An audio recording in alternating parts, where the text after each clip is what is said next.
Hello friends, welcome to this channel. இப்போது power பாயிண்டில் எப்படி அனிமேட் பண்ணுறது, எப்படி ஒரு புது டிசைனை க்ரியேட் பண்ணுறதுன்ட்டு பார்க்கலாம். ஃபஸ்ட்டு இன்சர்ட்டில் போயிட்டு ஸ்மார்ட் ஷேப்ஸ் இருந்துச்சு அப்படின்னாக்கா நான் செலக்ட் பண்ண ஷேப்ஸை செலக்ட் பண்ணிவிட்டு Ctrl+Shift+Gயை 2 தடவை ப்ரெஸ் பண்ணுங்கள், அன்குரூப் ஆகிடும்.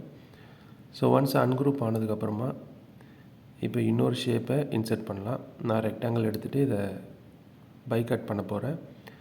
ஸோ இப்போ வந்துட்டு அது ரெண்டுத்தையும் செலக்ட் பண்ணிவிட்டு நீங்கள் மெர்ஜ் ஷேப்ஸ் உங்களோட ஃபார்மேட்டில் பார்த்தீங்கன்னா மெர்ஜ் ஷேப்ஸ் இருக்கும், இதில் ஃப்ராக்மெண்ட் கொடுத்துருங்க. ஸோ இப்போ எல்லா ஷேப்ஸுமே வந்துட்டு செலக்ட் ஆகி கட் ஆகிருக்கும். ஸோ ஒன்று ஒன்றா நீங்கள் செலக்ட் பண்ணி டெலீட் பண்ணிடுங்க. ஸோ இந்த மாதிரி ஒரு டிசைன் கிடைக்கும். ஸோ இந்த டிசைனில் இன்னும் கொஞ்சம் லென்த்தன் பண்ணுறதுக்காக மறுபடியும் இன்சர்ட்டில் போயிட்டு நீங்கள் ஆட் பண்ணிக்கலாம். இன்சர்ட்டில் போய்ட்டு ஒரு ரெக்டாங்கிள் ஆட் பண்ணிக்கிறேன். ஸோ அதே ஷேப்ஸில் போயிட்டு கர்வ்டு ரெக்டாங்கிள் இருக்கும்.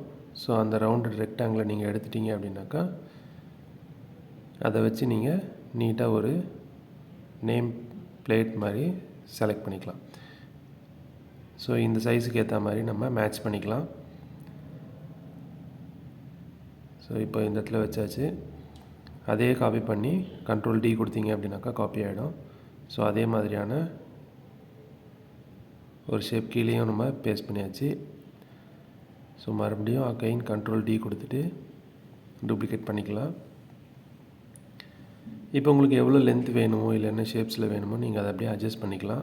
ஸோ சின்னதாக வேணும் இல்லை என்ன பெருசாக வேணும் அப்படின்னாக்கா நீங்கள் அட்ஜஸ்ட் பண்ணிக்கலாம். ஸோ இதுவே போதும்னு சொல்லிவிட்டு சும்மா சாம்பிள்ன்றதுனால இதோட நிப்பாட்டிட்டேன்.